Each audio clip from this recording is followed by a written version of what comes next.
चलिए,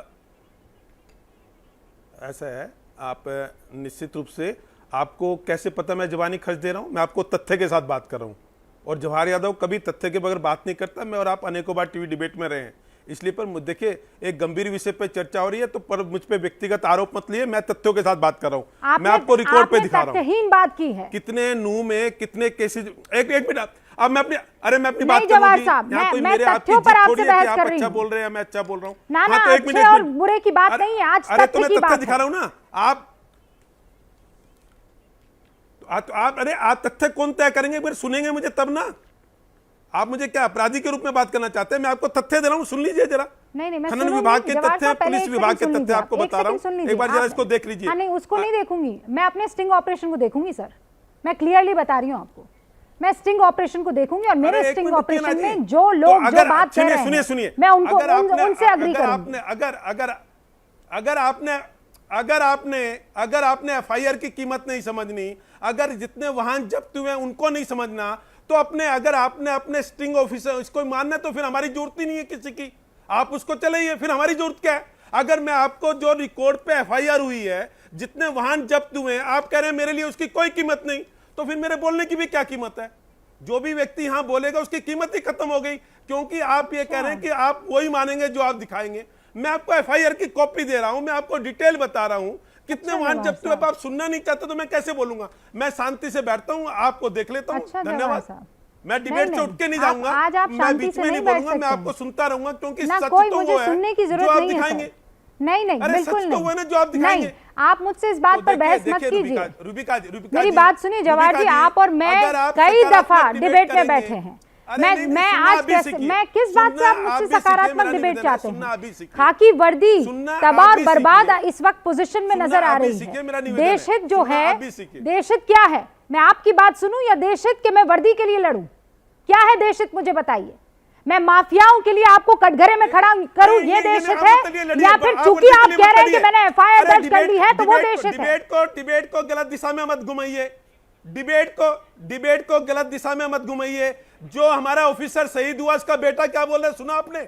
आप क्या सहानुभूति लेना चाह रहे हैं अपने चैनल के लिए? जवाहर यादव जी, मेरी बात सुनिए। शहीद का बेटा क्या बोल रहा है, वो आपको समझ में नहीं आ रहा। मैं एफआईआर की बात कर रहा हूं, मैं 10 कदम पीछे की सोच रही हूं। मैं आपका सम्मान करता हूं, और मैं भी आपका बहुत सम्मान करती हूं सर। डिबेट को गलत दिशा में मैं बिल्कुल गलत दिशा में नहीं ले जा रही हूं। मेरा मैं ये कह रही हूं, आपको शहीद के बेटे की, मुझे शहीद के बेटे की भी उतनी फिक्र है जितने शहीद हुए डीएसपी की फिक्र है सर। आपके लिए कीमत नहीं है, बिल्कुल कीमत है। और मैं ये कह रही हूँ कि वो शहीद हुए तो हुए क्यों, इसका जवाब कौन देगा? जवाब का क्या स्तर ले जाना चाहते हैं आप? मुझे ज्ञान मत दीजिए मीडिया का स्तर कहाँ जाएगा कहाँ नहीं। शब्दों को आप कटघरे में हैं, मुझे सवालों का जवाब दीजिए बस। पीरियड सर, आप यहाँ पर शहादत मत लाइए, आपकी वजह से शहादत हुई है। मैं आपको एफआईआर बता रहा हूँ, आप कह रहे हैं मैं बताइए और मैं सुनूंगी, लेकिन आप ये मत कहिए कि मेरे तथ्य गलत है। मैं आपसे माफी चाहूंगा जी, मैं आपसे माफी चाहूंगा, रहने दीजिए आप। ना आप रहने दीजिए, मैं आपसे माफी चाहता हूँ। ये मत कहिए, नहीं माफी चाहता हूँ मैं। आप शहीद के बेटे के शब्दों का सम्मान नहीं करे, अपनी टीआरपी के लिए, अपनी टीआरपी के लिए आप शहीद के बेटे के शब्दों का सम्मान नहीं कर रहे। आप ये सारी चीजें छोड़ दीजिए। आप हरियाणा में इस वक्त लॉ एंड ऑर्डर पर बात कीजिए। मुझे माफ कर दीजिए। नहीं जवाहर साहब, आप लॉ एंड ऑर्डर पर बात कीजिए और मैं सुनूंगी। शब्दों का सम्मान नहीं, मैं कायदे से सुनूंगी, लेकिन आप लॉ एंड ऑर्डर पर बात कीजिए। मैं सिद्धार्थ बिश्नोई के बातों को सर आंखों पर लेती हूँ। जवाहर यादव साहब नहीं, आप जवाब दीजिए। नहीं सर, आप डिबेट नहीं छोड़ेंगे। नहीं, आप डिबेट नहीं छोड़ेंगे सर, आप नहीं छोड़ेंगे डिबेट, आप सवाल का जवाब देंगे। आप सवाल का जवाब देंगे।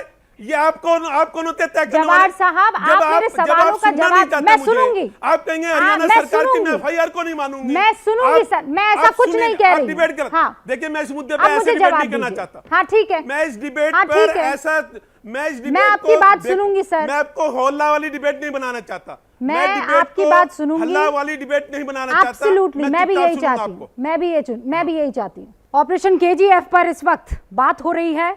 आपके सामने 3 रिपोर्ट्स, 3 खुलासे हमने रखे थे। उन खुलासों में साफ तौर पर यह दिख रहा था खनन माफिया, उन पर कार्रवाई करना बड़ा मुश्किल सा दिख रहा है, क्योंकि उनके पास तमाम तरीके के तौर तरीके होते हैं। और उसमें से सबसे ताजा आपने देखा जब डीएसपी साहब को उन्होंने मारने से अपने कदम पीछे नहीं हटाए। सारे खास मेहमान हमारे साथ जुड़े हुए हैं। जवाहर यादव जी, एक बार फिर से सवाल यही कि अब तक की कार्रवाई क्या हुई है और वो कितनी पुख्ता हुई है कि अब ये इस तरीके से किसी और के साथ ये हरकत ना करने पाए।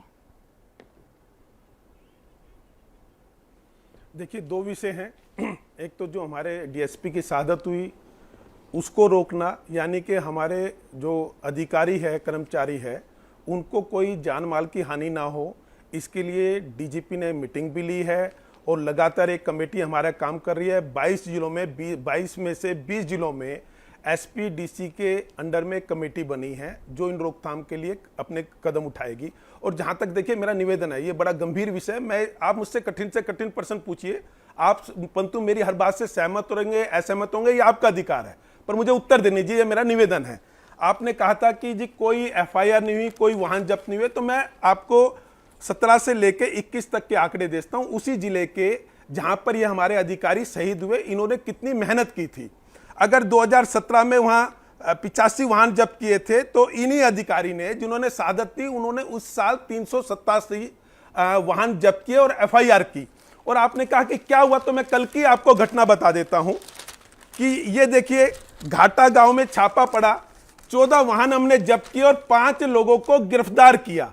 यानी कि हमारे जाबाज लोग अपना काम कर रहे हैं। हाँ, आप इसमें यह जरूर कह सकते हैं कि इसको और बेहतर कैसे किया जा सके कि ऐसी घटनाएं ना घटे और ये अवैध खनन रुके।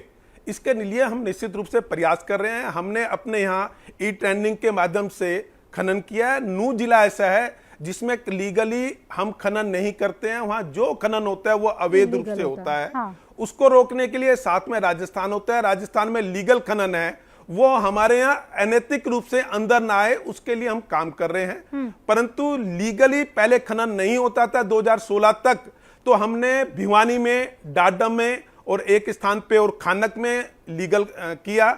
ऐसे ही महेंद्रगढ़ में लीगल किया। ऐसे ही जो यमुना सेंट है, तो उसमें हमारा यमुनागढ़ नगर जिला है, अंबाला जिला है, सोनीपत जिला है। हमने ई टेंडिंग के माध्यम से ये सब लीगल किया और इसको शुरू कराया 2016 से, जिससे कि लोग अवैध काम की तरफ कम से कम जाए। ये हमारे प्रयास है। मैं ये नहीं कहता हमारे प्रयास 100% हम सफल हुए होंगे, पर हमने ईमानदारी से प्रयास किए और हम प्रयास करने का प्रयत्न करेंगे। आपकी भावनाओं से मैं बिल्कुल सहमत हूं।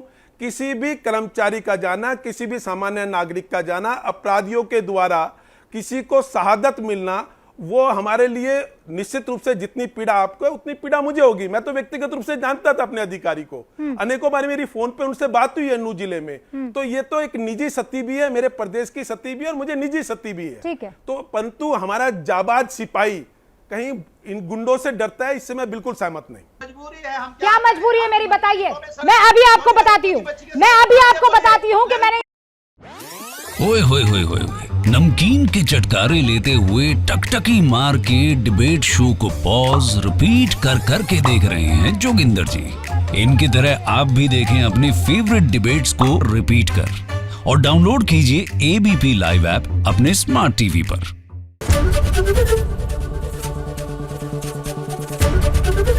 एबीपी न्यूज आपको रखे आगे।